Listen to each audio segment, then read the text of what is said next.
part as well. But so the guitar, I think you can kind of power on through and the bass will take over that bit, or you could choose to add that in. Personally, I think it sounds nice to add it in. If you're singing it as well, it does make it significantly more difficult to add that little part in. I think it's the all down eighth notes that really drive that section along. So even if you're not doing the chord embellishments, really try and make sure that you're staying tight there with a...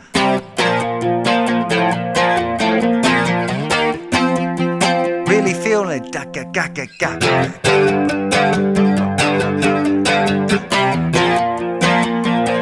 With most Police things, the groove is really, really important, like really staying in the pocket. Like your timing should be exactly syncing up with the drums and the bass. So when you're playing along with the original recording, really focus on that. Focus on your timing with the original recording.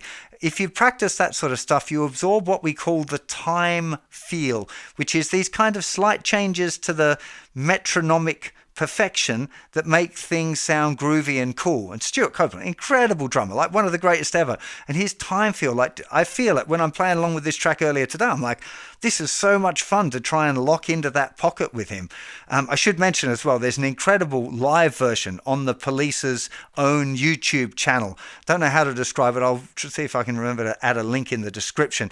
But there's like a little kind of drum solo. No, it's not really a drum solo. It's just a little section, a breakdown after the first big chorus where Sting is playing kind of little a sparser part and adding a few variations, and Stuart Copeland's doing some just incredible things, particularly the way he plays space. It's just, you definitely got to check it out. It's almost like he goes to hit stuff and then stops himself and leaves this beautiful Yeah, it's a space that sounds incredible. Go and check it out. You'll get what I mean, I hope. So yeah, I'm going to do some more Police songs actually because I'd forgotten just how much fun they are to play. So I'm hoping you really enjoyed that as well. What would be your favourite Police songs for me to do lessons on next? Do let me know in the comments below. And don't forget to subscribe to my YouTube channel if you dig what I do. I really appreciate the support. It does make a difference if you hit that subscribe button and the little bell icon. Really appreciate your support. Have a fantastic day, and I'll see you plenty more very soon. Bye-bye.